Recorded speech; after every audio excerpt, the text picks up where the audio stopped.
Cześć, witajcie na moim kanale. Dzisiaj mogą być jakieś odgłosy z zewnątrz, ponieważ jest w miarę dobra pogoda i wszyscy używają podkaszarek.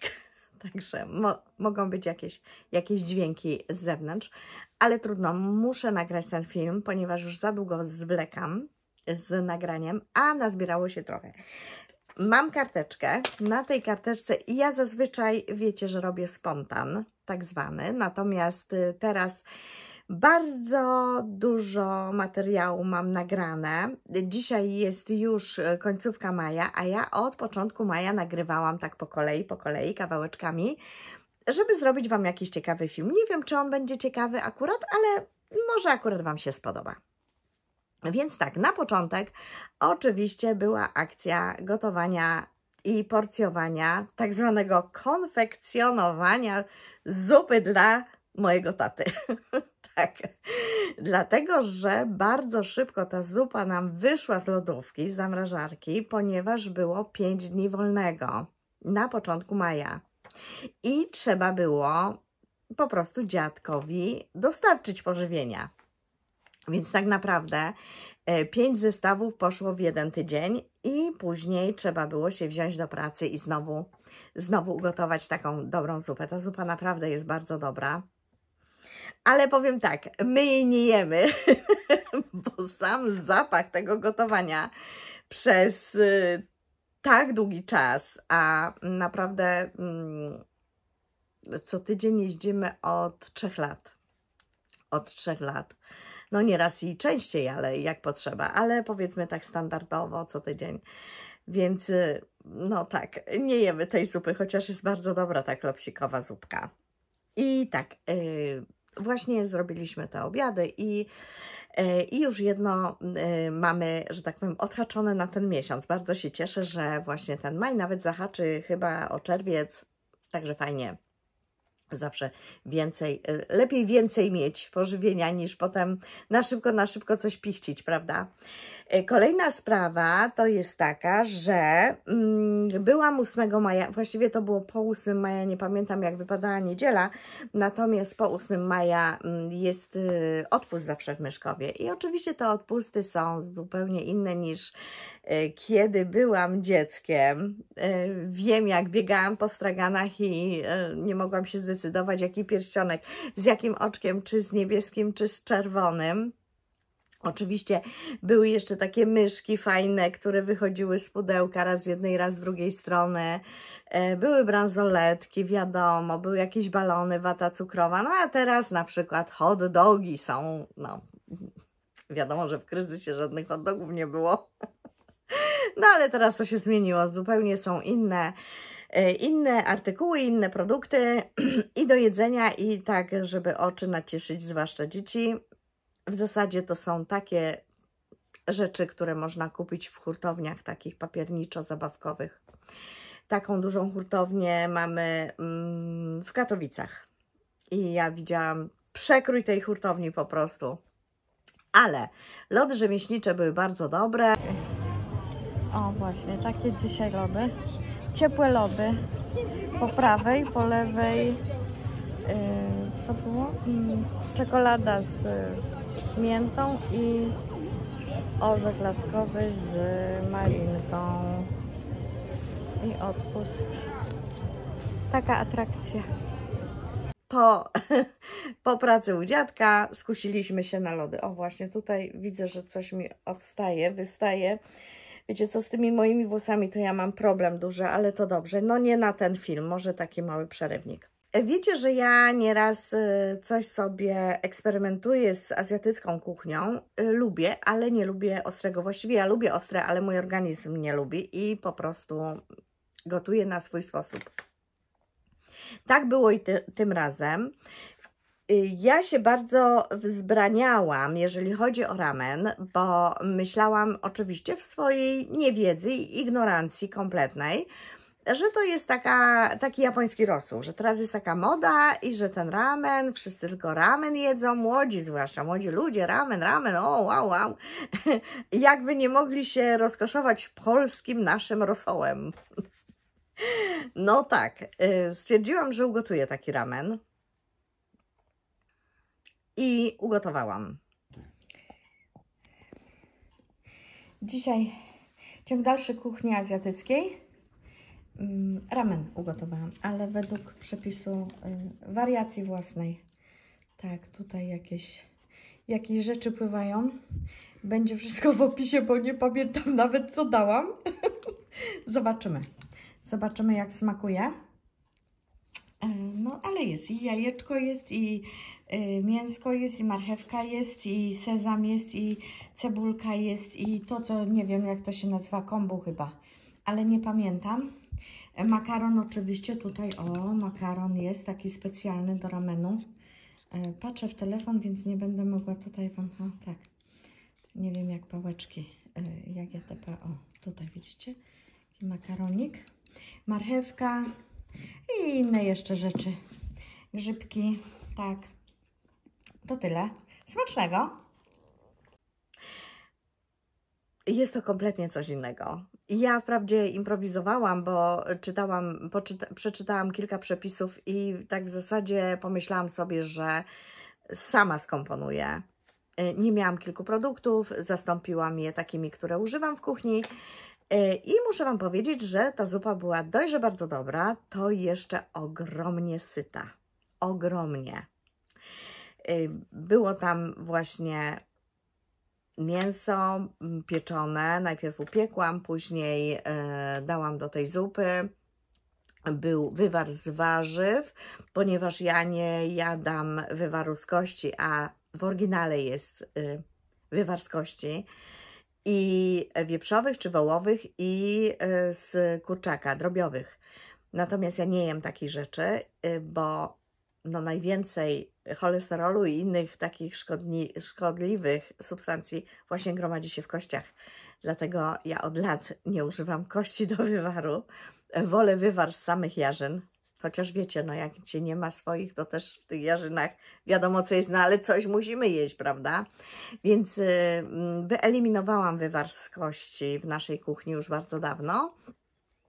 I na wywarze z warzyw to zrobiłam. Także dodałam różne rzeczy. Jajko było na twardo, takie półtwardo, półmiękko i właśnie łopatka albo łopatka wieprzowa albo szynka. Nie, łopatkę upiekłam w piekarniku. Oczywiście ją zamacerowałam w sosie sojowym i z oliwą i tak dalej. Także rzeczywiście ta zupa jest bardzo dobra, bardzo pożywna, bardzo syta. Nie potrzeba drugiego dania. Za dużo tego mięsa dałam, bo my nie jemy tyle mięsa. No mało mięsa jemy tak naprawdę.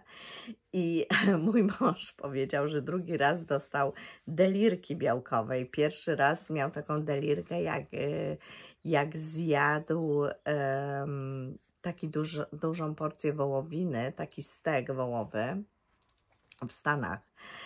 W związku z tym, że my w ogóle wołowiny nie jemy, to no, dało mu popalić, tak, ten organizm się zbuntował, prawie gorączki dostał, no ale tak, teraz nie było aż tak źle, ale zupa była bardzo dobra i polecam eksperymentować, można zrobić po prostu po swojemu, troszkę sobie poczytać, a potem po prostu wziąć trochę z tego przepisu, trochę z tego i jakąś tam zupę uważać dobrą na Wasze smaki, po prostu. To jest dobry sposób, bo ja na przykład nie lubię grzybów tych japońskich i zastąpiłam smażonymi pieczarkami z cebulką i też były bardzo dobre. Oczywiście może i inny smak, chociaż tamte grzyby z tego co słyszałam, one są takie bez smaku, a pieczarka ma smak, według mnie. No ale Wy możecie poeksperymentować tak na grubo, czyli z takimi składnikami, które są w opisach. To tak. Oczywiście była również Eurowizja i ja od lat nie oglądałam Eurowizji z tego względu, że Eurowizja zazwyczaj jest transmitowana przez telewizję polską. Ja od wielu lat nie mam telewizji w ogóle. I teraz mi się przypomniała taka zabawna historia, jak mój tata u nas mieszkał i potem się przeprowadził do siebie. To ja mówię, że coś mi mówił o polityce. Ja mówię, tato, ale ja nic nie wiem, bo ja nie mam telewizora. Mój tata mówi, jak to? Ale przecież widziałem, na ścianie wisiał. No tak. No tak, tak, ale ja nie oglądam telewizji. No mamy telewizor jako urządzenie, ale nie mamy telewizji tak zwanej, no i publicznej, no w ogóle. Więc tak, w związku z tym, że nie mamy tej telewizji, to ja tej Eurowizji nie oglądałam, ale okazało się, że można oglądać na innych platformach i faktycznie przygotowałam się do tego. Wiedziałam, że Justyna Steczkowska startuje w konkursie po 30 latach. Trzymałam bardzo mocno kciuki za nią, bo oj, jakaś osa mi wpadła, może sobie poleci.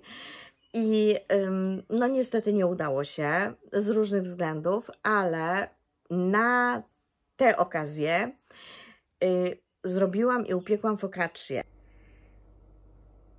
Moi drodzy, przygotówka do Eurowizji. Justysia nasza śpiewa dzisiaj. Trzymamy kciuki oczywiście, a my będziemy słuchać i oglądać Eurowizję z Bazylei. Znaczy generalnie to z kanapy, wiadomo, ale w Bazylei, zajadając przepyszną focaccię. Ale o tej focacci, jeżeli oczywiście wszystko dobrze pójdzie, to Wam opowiem później. To nie jest trudne na drożdżach, natomiast ja chciałam upiec focaccię na zakwasie pszennym, nie, przepraszam, na żytnim zakwasie piekłam, ale taką focaccię chciałam upiec, żeby było 100% wody, to znaczy no tam no 100% hydracji to się nazywa. Ciężko było, bo nie mam doświadczenia. Dziurki, jak zobaczycie tutaj na krótkim filmie, zaraz Wam pokażę, nie wyszły takie spektakularne. Ja tą focaccię ratowałam. Ja ją trzymałam 24 godziny w lodówce. Ale dała radę. Upiekła się, była bardzo smaczna, naprawdę była bardzo smaczna. I w zasadzie nie przeszkadzał nam brak tych dziurek, zupełnie. Więc polecam. Focaccia jest na tyle fajna, że można ją jeść samą, a można sobie zjeść jako chlebek taki, przekroić, właśnie tak jak wspomnę za chwilkę. Przekroić, obłożyć tak jak kanapki, albo można tak maczać w oliwie, albo z takiej zwykłej oliwie z oliwek, albo z ziołowej oliwie, naprawdę jest bardzo dobra. Także polecam. I ja też lubię kuchnię włoską, wiecie, no, tyle razy już mówiłam, że beza i makaron to mnie można przekupić. Jak chcecie coś, to tylko słówko. Beza i makaron. Trochę się przypiekła, bo się zagadałam. Pomidorki się trochę przypiekły. Ale nic, o jeszcze, zobaczcie jaka para. Dopiero wyjęłam z piekarnika. Co my tu mamy? Pomidorki, cebulka, oliwki. No wygląda jak oliwki, a to pomidorki. Oliwki tutaj, o, cebulka. I tutaj kwiatki miały być. Bazylia, czyli bazyleja też się upiekła, znaczy spaliła trochę. Zobaczymy jak w środku, zaraz będę kosztować, niech troszeczkę odetchnie i będę kosztować.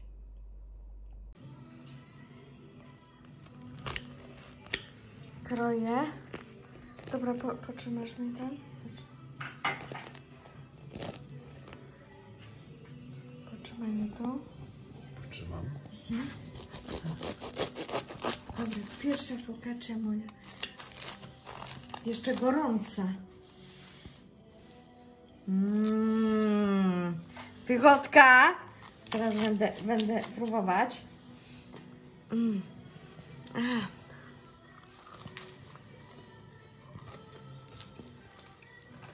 I tu fajnie się spiekła. Tak wygląda w środku.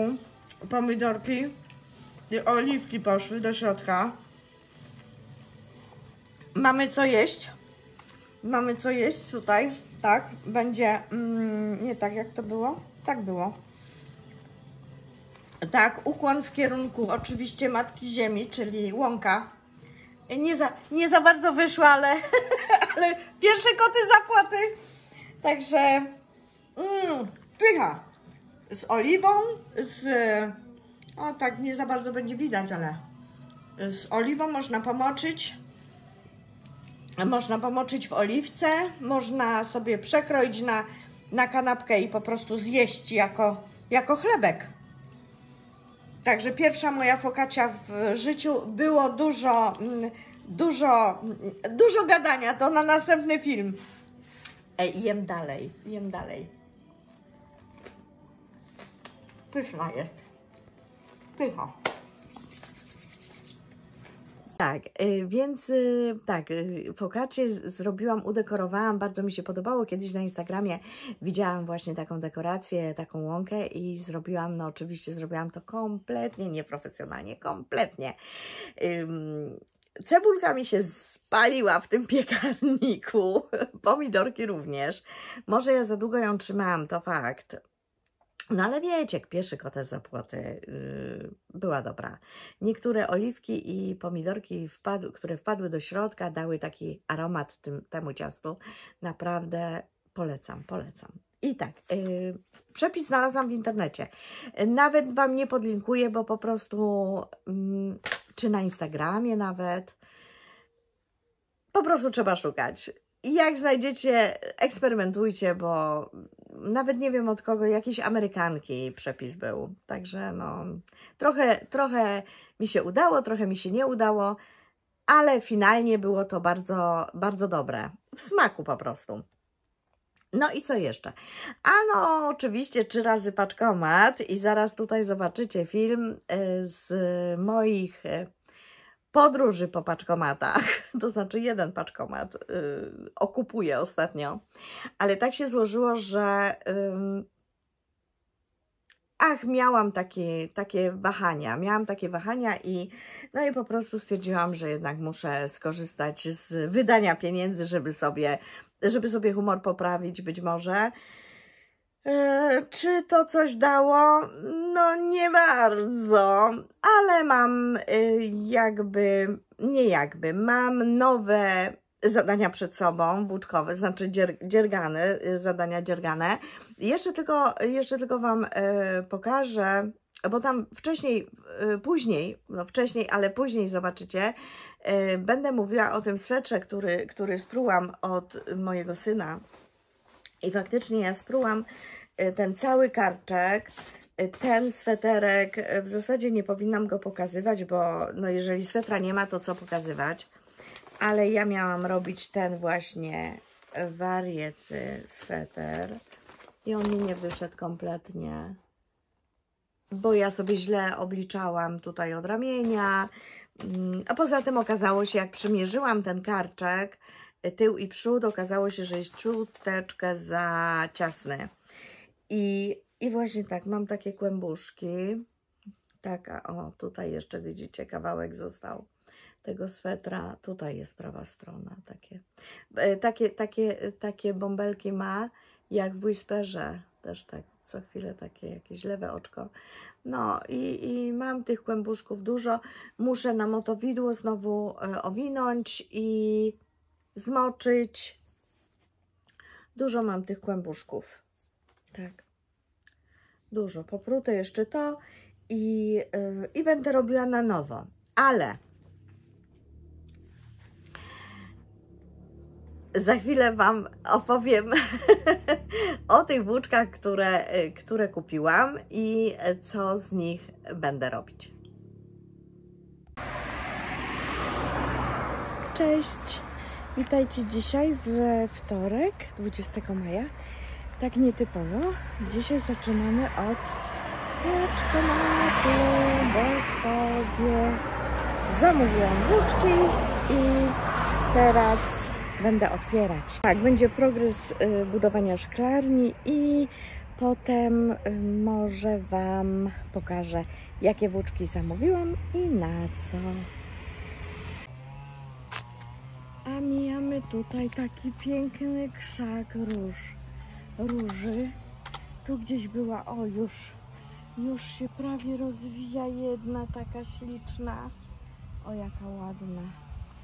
Tak muszę w cieniu, to może będzie lepiej kolor widoczny. Śliczna jest, ma tyle pąków, że mi się zachciało takiej róży, ale nie, bo to jest trudna uprawa, jak dla mnie. Nie powiodły mi się róże, w każdym razie idziemy dalej. Podaj.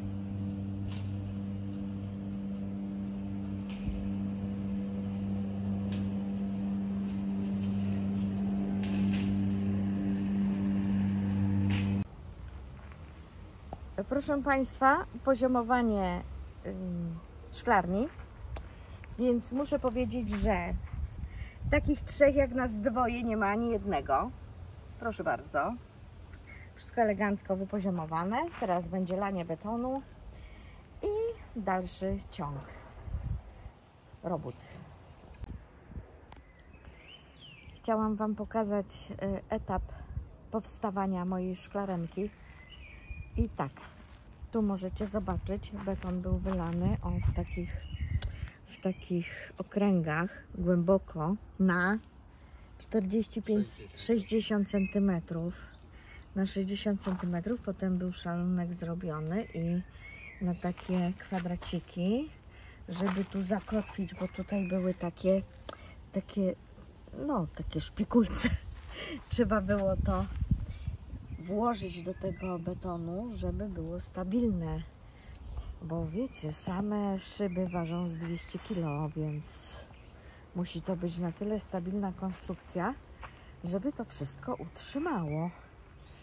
I tak, o, tak w koło to wygląda, elegancko. Tutaj teraz będą kolejne etapy. O, tutaj, halo, tu jestem, tak, na cieniu. I tu będą drzwi przesuwne tutaj w tym miejscu. To jest listwa taka zabezpieczająca, jej nie będzie. I tu te drzwi będą na wysokości, znaczy na poziomie ziemi, podłogi ziemi. No i teraz pójdzie na to agrowłóknina, a potem kamyczki, żwirek, a potem już płyty. Takie płyty, no zobaczycie, będę Wam opowiadać po kolei. Przyszłam ze spacerku, właściwie przyszliśmy ze spacerku, bo w trójkę, i jak wcześniej widzieliście, byłam w paczkomacie. A dlaczego kupiłam włóczkę? Bo byłam bardzo zniechęcona tym swetrem w paski. Zostało mi 8 rzędów do skończenia pleców i byłam już tak zniechęcona tym, że będę go musiała wystawić na sprzedaż, ponieważ będzie na mnie za długi. I odwlekałam skończenie tych pleców. W związku z tym, że odwlekałam skończenie pleców, pomyślałam sobie, że muszę mieć natychmiast, żeby się zrelaksować, jakiś projekt, który nie będzie ode mnie wymagał takiego zaangażowania, to znaczy liczenia, patrzenia w kolory, patrzenia w schemat. I postanowiłam zrobić sobie top. Ale top taki z takimi, no w zasadzie takie dwa prostokąty ze ściągaczem tu i na dole. Ten top będę robiła ze wzoru z najnowszej Sandry. Tak wygląda Sandra. To jest numer 2 bodajże, tak, 2 z tego roku. No i tak będzie wyglądał ten top. To nie jest żaden szał, żadnisty szał. To jest po prostu taka bluzeczka, właściwie bluzeczka, nie top. Tak, my tak nazywamy topy, ale to taka bluzeczka. Gdzieniegdzie warkocze i tak po skosie tutaj są tak kończone po skosie. Także tu jest taki szary kolor, a ja sobie po burzy w moim mózgu wymyśliłam, że zrobię sobie taką bluzeczkę białą, w białym kolorze, ponieważ chcę ją nosić do różnych rzeczy I tak analizowałam, czy czarną, czy białą. W ogóle jeszcze w grę wchodził taki ciemny petrol, to się nazywa. Tak. I to jest włóczka, który się nazywa Puro Vegano. Ona ma strukturę takiego łańcuszka. O tak, takiego łańcuszka, jak widzicie. I ta włóczka ma bawełnę, 65% bawełny, 20% tencelu, czyli lyocell i 15% poliamidu. Więc będzie, powiedzmy, tak trzymać w ryzach te warkocze. I jest to 90 metrów w 50 gramach i robi się na 4-5 chyba, albo 5,5-6 zaraz, 5,5-6. Tak tutaj jest napisane, 5,5-6, zaraz może tak siebie wykazuje, to może będzie jakiś zoom, widać? Tak. Tak się nazywa włóczka, proszę bardzo, Puro Vegano. I ona jest z firmy Lana Grossa. Taki białą bluzkę. Białych bluzek nigdy dość, wiecie. Może akurat w tym roku mnie słońce polubi i trochę się opalę. Ja sobie będę robiła rozmiar 36-38. Powinnam robić 42-44. Ale nie, chyba żebym zrobiła rozmiar 42-44, tylko krótszy, bo w sklepie, gdzie kupowałam, a sklep się nazywał, znalazłam tą włóczkę w pasnowa.pl, było tylko 10 motków. Na rozmiar 42-44 potrzeba 11. Była, bo Lana Grossa jest oczywiście w Amiku, tak chyba się nazywa ten sklep. Ale była cena dwa razy taka, jak kupiłam. Także no po prostu krótszy zrobię, dlatego że tutaj ta modelka, widzicie, na tej modelce widać, że to jest dosyć długi, taki w zasadzie taka prawie tunika. A ja bym chciała taką krótszą, więc gdzieś będę musiała skrócić to. Nie dziergam dużo, bo ogródek, jak widzieliście, szklarnia, pomagałam trochę, bo tam trzeba było oczywiście poziomować, to nie jest to takie proste. Ja myślałam, że kupię sobie szklarnię i postawię ją i tyle, a tutaj jednak trzeba mieć wiedzę i trzeba to, no tak trochę na budowlance się znać, żeby to wszystko ogarnąć, żeby wypoziomować, trzeba było fundamenty zrobić, no takie różne rzeczy. Także dobrze, że no we dwójkę to jakoś tam dajemy radę, żeby to ogarnąć. Także taką włóczkę mam. A propos jeszcze włóczek, bo jeszcze Wam troszeczkę o tych włóczkach opowiadam, znaczy o tym, sierpówka przyleciała. Ładnie wygląda w pudełeczku. Dzisiaj przyszła ta włóczka, a ja dzisiaj z takiej niemocy, bo ostatnio mi serce wysiadło dosyć, no wysiadło mi. No i musiałam troszeczkę o siebie zadbać. Kwiatki dalej są niewsadzone, bo czekałam do tej zimnej Zośki, do 15, jak wiecie, a od 15 zaczęło lać, więc nie było jak wsadzić tych kwiatków do skrzynek. Skrzynki kupiłam, ziemię kupiłam. Jutro będę wsadzać te kwiatuszki na wykusze do 6 skrzynek. Ale wracając do tematu, bo oczywiście odbiegam jak zwykle. Dzisiaj zaczęłam dzień bardzo dobrze ze słonkiem. Potem mnie oczywiście poskładało to serducho, ale się nie dałam i jak leżałam, to był dobry czas widocznie. I ja te 8 rzędów machnęłam w tych pleckach. Jestem przeszczęśliwa, naprawdę. Plecki są zrobione. Tutaj jeszcze mam tylko tyle, no z tych 8 rzędów nitki, tylko tyle. Tu już mam wszystko pięknie zakończone. Czysto jest, ładnie z jednej, z drugiej strony, bardzo ładnie wygląda. Bardzo ładnie. I tak to oto wygląda. Tak, ciągnie się jak przysłowiowa lasagna. Tak, jeszcze. O rany, jeszcze. Zaraz. O tak, to. Także może na dniach zobaczę, jak mi ta bluzeczka pójdzie, ta biała. Jak będę miała trochę jakiejś takiej, no takiej weny, można powiedzieć. No nie weny, bo to jest wszystko z opisu. Ja lubię z opisu robić, bo kreatywność mojej kreatywności daje upust w innych dziedzinach. A te druty, jak wiecie, to jest taki dla mnie właśnie taki wentyl, że nie myślę, tylko dziergam. Bo też człowiek potrzebuje czegoś takiego, właśnie żeby tak troszeczkę przewietrzył mózg.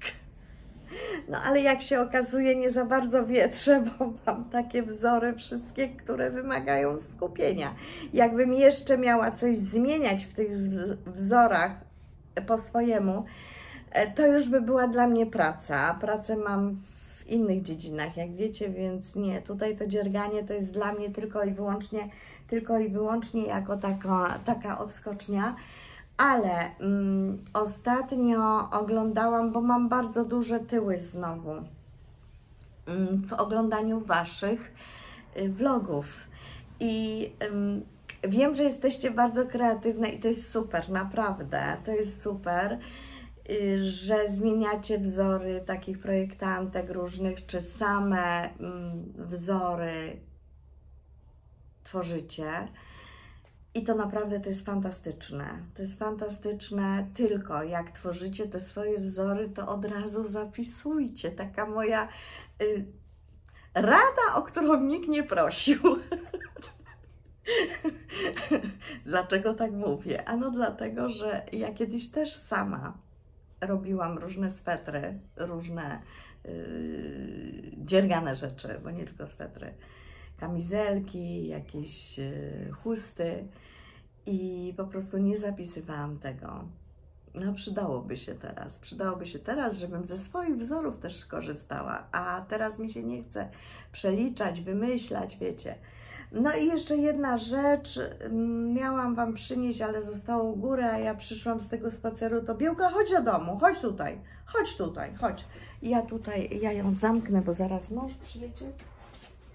I ona by tutaj, a po co ma tam wychodzić gdzieś? Tak, wszyscy wiedzą, że jesteś, kleszcz ci łazi, o tak, ja się tego nie tykam. Dobra, muszę jej tego kleszcza zdjąć. Niebezpieczeństwo zażegnane, kleszcz oczywiście poszedł już wiadomo gdzie. Ojej, z tymi kleszczami już takie preparaty na nią lejemy, że naprawdę, no ale jest to plaga, no niestety. O rany, wiecie co? Musicie to zobaczyć. Widzicie tego boćka? Nad naszym domem lata, A wiecie, że my się spodziewamy dzidziusia? O rany, jakie to urocze. No lata ewidentnie nad naszym domem. Także zobaczcie. Jak nie wierzyć w takie rzeczy? My się spodziewamy dzidziusia i już tak czekamy, bo już trochę termin minął. I lata bociek. A wiecie, że jeszcze jest takie powiedzenie, że jak się widzi boćka w locie pierwszy raz w sezonie, w roku, to się będzie miało lekki rok. A jak się widzi takiego boćka chodzącego, to już ten roczek nie będzie taki lekki. Ale spójrzcie, jak kołuje. Ale cudnie. Poleciał już tam gdzieś dalej. Słyszycie to? A to sąsiad już wcześniej nie ma, tak myślę. Szpakulce się wywiedziały i po prostu po czereśniach.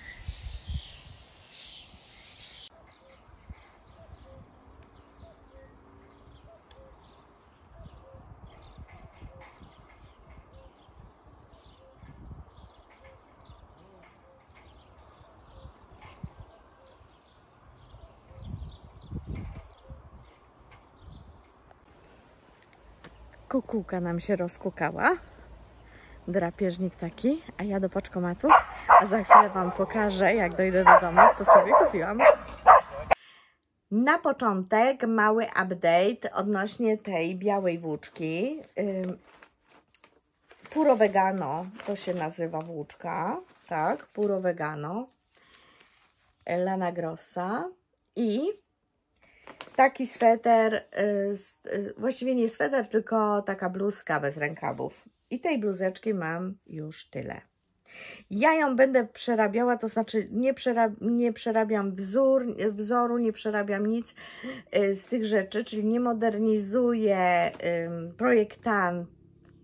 projektantki pomysłu, ale okazało się, że tak, w sklepie jest tylko 10 motków. Na ten rozmiar, który ja chciałam robić, potrzeba 11 motków, przepraszam.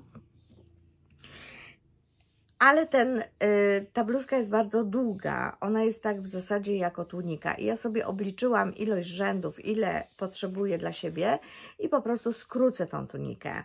I mam już tyle.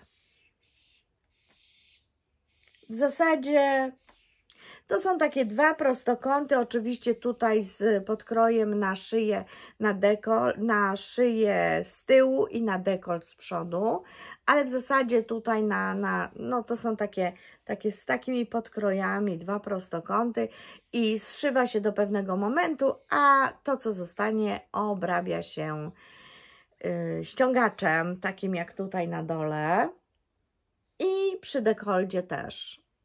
Także taką bluzkę sobie postanowiłam zrobić. Ale w międzyczasie przyszły do mnie włóczki. Dlatego, że no właśnie, też widzieliście, że no spodziewaliśmy się małej istotki. I ta istotka się pojawiła już na świecie oczywiście, w międzyczasie tak zwanym. Bocian przyleciał i zakomunikował, że mamy się z czego cieszyć. I ja sobie wymyśliłam, że dla tej małej istotki zrobię coś. Pierwsza paczka od kokonków, która przyszła wczoraj. Taka paczucha, o, tak. I ja otworzyłam już i już zaczęłam robić oczywiście, bo byłam bardzo niecierpliwa. Zaczęłam robić taki śpiworek dla malucha. To się nazywa Catch and Wing. Taki śpiworeczek. Oczywiście ja nie mam drukarki kolorowej, więc no takie to w zasadzie nic nie tracicie, ponieważ tutaj ten śpiworek jest w kolorze szarym w oryginale, obrobiony szydełkiem białą włóczką i on jest tak, tył jest dłuższy i się zakłada na ten przód i zapina na guziki. Taki śpiworek z samymi prawymi oczkami. No na razie testuję. Testuję oczywiście opis, bo wiecie, no te dropsowe opisy, one są proste. Jak ja przeczytam 12 razy, to już dla mnie to jest proste. No ale na początku dalej, przepraszam, że tak się nie skupiam, ale ta osa dalej tutaj, tu sobie tak pozwala, a okno tylko jedno otwarte i tak ciągle patrzę, gdzie ona fruwa, żeby mnie nie dziabnęła, bo ja jestem uczulona na osy. Mam już tyle. No i to nie jest, no nie oddaje tego koloru. Ja kupiłam Baby Merino niebieskie. O, może to jest tutaj ten kolorek, tak.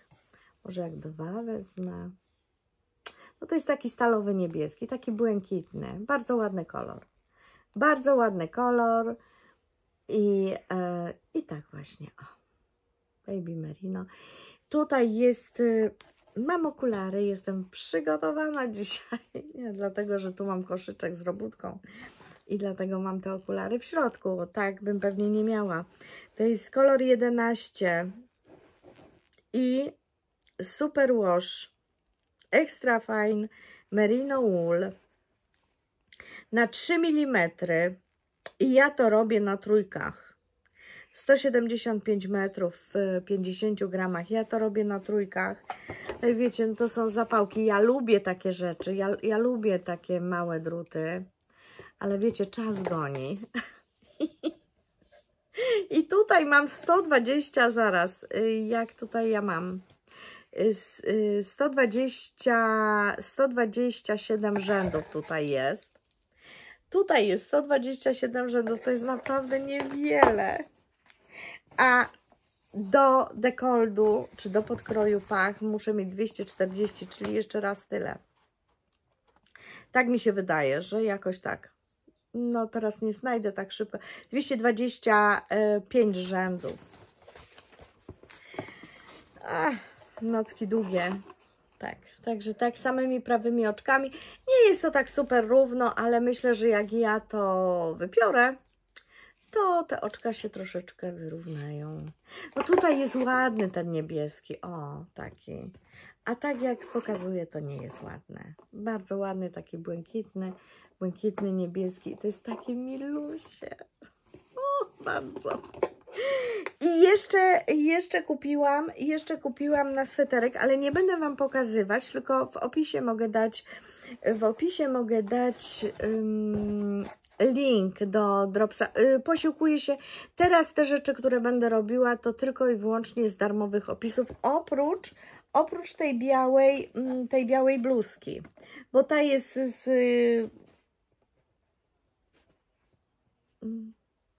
Dzianin. Ta jest z Dzianin ostatnich. Więc tak, jeszcze kupiłam Merino Extra Fine i to jest super wash również. Okulary na nos. Bunia musi już w okularkach chodzić. Super wash Extra Fine Merino Wool. Merino Extra Fine, powtarzam się, na 4 mm. Taka włóczka. Beżyk. Bardzo fajny beżyk, podoba mi się. I kupiłam tego, trochę kupiłam z tego względu, że będę robiła oczywiście sweterek i spodenki. Sweterek i spodenki. Skarpetek nie będę robiła, ponieważ się dowiedziałam, że teraz dzieci nie chodzą w skarpetkach i w ogóle to jest jakiś przesąd, żeby dzieciom zakładać skarpetki. Wcale dzieciom nie jest zimno, więc ja oczywiście rozumiem, bo jak ja urodziłam drugie dziecko, to po prostu dobrze, i ja skończę, bo ja się boję tej osy i zaraz do Was wracam. Może mi się uda ją wygonić, wyprosić. Tak, i mogłam od początku po prostu ciąć ten film i wyprosić koleżankę, ale myślałam, że trafi do tamtego okna. No niestety nie trafiła. Więc tak, kupiłam dosyć sporo tej włóczki z tego względu, że była promocja i pomyślałam, że kupię. Odnośnie tych skarpetek, no taki przypomniało mi się. Oczywiście teraz można się spierać, czy dziecko powinno chodzić w skarpetkach, czy nie, taki niemowlak. No jest tak właśnie, że nie zawsze dzieci, jak mają zimne stopki, to jest im po prostu zimno. Po prostu, no tak jest. Można sobie też poczytać w internecie. Ja zgłębiłam trochę wiedzę, więc się już nie czepiam, że dziecko ma bose stópki i jest mu zimno, bo nie jest mu zimno faktycznie. Natomiast ja miałam taką sytuację, jak urodziłam drugiego syna, to no po prostu on chodził z gołą głową, nie chodził w żadnym nakryciu głowy, jak było tak chłodno. I oczywiście gromy z jasnego nieba na mnie leciały, że dziecko będzie miało zapalenie ucha albo jeszcze coś gorszego i że go połamie i tak dalej, bo mu do ucha nawieje. Oczywiście to jest psinco, prawda? No ale stereotypy, wiecie. Kiedyś się dzieci w pierzu chowało i też było ok, bo tak było, prawda? A teraz kto to widział, żeby w pierzu, jak to same roztocza i tak dalej. No więc no wszystko się zmienia. Ale z tego będzie sweterek i spodenki. Tak, i dzisiaj jeszcze byłam w paczkomacie, jak wiecie.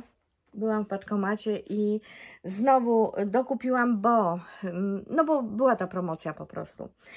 Więc tak, chciałam wypróbować inne włóczki i kupiłam sobie na taką bluzeczkę, top bluzeczkę, też z darmowego opisu od Dropsa. Będę robiła czarną, tak czarną, bo okazało się, że mam takie fajne pasiaste spodnie, białe w taki czarny prążek wzdłuż i nie mam żadnej czarnej, no mam koszulki, ale takiej no robionej nie mam, więc stwierdziłam, że kupię sobie czarną włóczkę na ten top. To jest Cotton Merino i zaraz mam okulary właśnie, bo nie pamiętałam, gdzie je zostawiłam. No. A jak pan Hilary, który szukał okularów, a miał na nosie. Na czwórki to jest i to jest 50×50 wełna i bawełna. I w takim moteczku 50-gramowym jest 110 metrów i to jest na czwóreczki.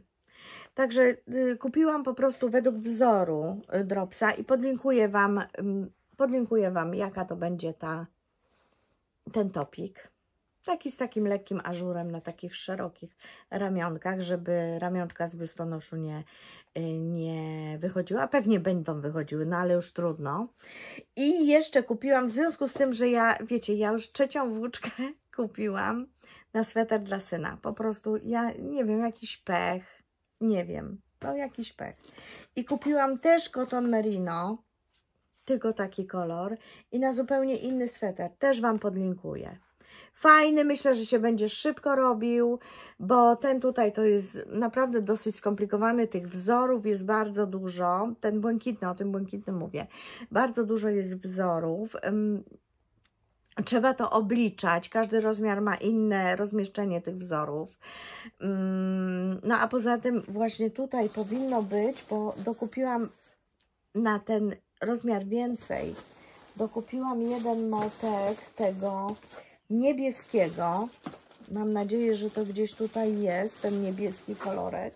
Jest ta niebieska lima i będę robiła większy rozmiar, ale chciałam tak, no wiecie, żeby szybciej. I ten sweter, który znalazłam u Dropsa, z darmowego oczywiście opisu, jest robiony na okrągło, z tym, że przód i tył chyba ma wzór, ale taki nieskomplikowany kompletnie. Jeden wzór taki biegnie od dołu do góry, ale robi się w okrążeniach, tak jak robiłam tą białą bluzeczkę moją z Rowana. A potem się rękawy znowu robi i się wszywa rękawy. Także myślę, że mi szybko pójdzie. Mój syn został tatą, więc może na dzień taty mi się uda. Wreszcie, bo na urodziny mi się nie udało. To może na dzień taty mi się uda. Więc najpierw będę robiła ten sweterek, jak skończę ten śpiworek, bo śpiworek robię na rozmiar 0 do 3 miesięcy, czyli taki mały, żeby był na teraz właśnie. Później będzie lato, to nie wiem, czy taki śpiworek w ogóle ma sens. No pewnie ma, też wieczory są chłodne, ale pomyślałam sobie, że właśnie śpiworek zrobię tak na już, sweterek i te spodenki będą na większy rozmiar, czyli 3 do 6 miesięcy, więc tu mam czas, a teraz się zajmę, jak skończę tą białą bluzkę, to zajmę się tym swetrem, albo w międzyczasie będę robiła. No i tak, to tyle. Trochę włóczek nakupiłam, tym razem z Dropsa. Będę testować. Zobaczę. No ale na razie to wiecie, no jak taki drobiazg przyszedł na świat, no to takie maleństwa będę robiła. Najchętniej bym tylko takie robiła, no. Bo wiecie jak to jest. Swoje dzieci się ma, ja bardzo kocham moje dzieci, chociaż to już są dorosłe osoby. Ale jak wiecie, oglądają mnie tutaj panie w moim wieku, troszkę młodsze, troszkę starsze również. Wiecie, że dzieci są zawsze dziećmi. A podobno największe szaleństwo jest, jak się ma wnuka, czy wnuki. No, myśmy się doczekali No i oszaleliśmy po prostu. Taka kolej rzeczy. Oszaleliśmy. Więc czekamy, kiedy się spotkamy tak na żywo. Nie przez jakieś FaceTime i inne tego typu aplikacje. No i potem będę Wam opowiadać oczywiście o moim wnuku. Także zostałam babunią. Bardzo się z tego cieszę, jestem dumna. Tak. Jestem dumna z moich dzieci również, z mojej synowej, która naprawdę była bardzo dzielna i tak no. Fajnie. Rodzina nam się powiększyła. Dobrze, rozgadałam się. Chciałam o włóczkach, chciałam Wam tak ten miesiąc maj jakoś spiąć, co ja robiłam. Kwiatki dalej nie są posadzone, są w tych małych doniczkach, ale obiecuję, że dzisiaj lub jutro, nie, dzisiaj nie, jutro rano zabiorę się, bo nigdzie nie jadę, codziennie gdzieś tam jechałam przez te dni, naprawdę tak, moja karoca dalej jest zepsuta. To jest w ogóle jakieś nieporozumienie, naprawdę. Podobno już będzie dobra jutro. Zobaczymy. Ale dalej jest zepsuta i po prostu ubolewam nad tym bardzo. Niemniej nie było mnie w domu. Gdzieś tam jeździłam, a to do taty, a to gdzieś do Tychów, a to do Katowic, a to spotkałam się z koleżanką też. No byłam troszeczkę w rozjazdach, faktycznie. Niby tutaj jakby po sąsiedzku, ale w rozjazdach. I dlatego te robótki też mi nie szły, ale troszkę się też zniechęciłam z różnych względów. Teraz mam nadzieję, że dostałam takiego trochę powera, oczywiście przez wiadomo kogo. I teraz się sprężam i będę po prostu no, zasuwać. Bo wiadomo, to dziecko rośnie szybko, więc nie można się ociągać, bo można nie trafić w rozmiar, prawda? Tak, to tyle na teraz. Mam nadzieję, że ten film jakoś przypadnie Wam do gustu. Subskrybujcie, dajcie lajki i dajcie komentarze pod spodem. Bardzo lubię je czytać, bardzo czekam na nie oczywiście, na serduszka czy na jakieś inne emotki, bo to oczywiście zwiększa zasięgi. Wiecie, że zwiększa zasięgi takie komentowanie, nawet łapka w górę, czy właśnie jakaś emotka w komentarzu. Fajnie by było, żeby te zasięgi były coraz większe, ale nic na siłę. Jeżeli nie odczuwacie takiej potrzeby, to tego nie róbcie. Niemniej statystyki pokazują, że połowa mnie ogląda subskrybentów, a połowa ogląda mnie niesubskrybentów. I słyszę to na innych kanałach również. Nie wiem, o co chodzi, dlaczego tak jest. Algorytm YouTube'a. Tego nie przeskoczymy pewnie. No to tak. Pogoda ma się poprawić, więc ja mam nadzieję, że przekażę Wam chociaż trochę tej pozytywnej energii, która teraz koło mnie krąży i we mnie krąży. Niebawem pokażę Wam coś nowego, coś innego, może coś szyciowego również, bo też będę szyła pewną rzecz fajną. Tak mi się wydaje, że fajną.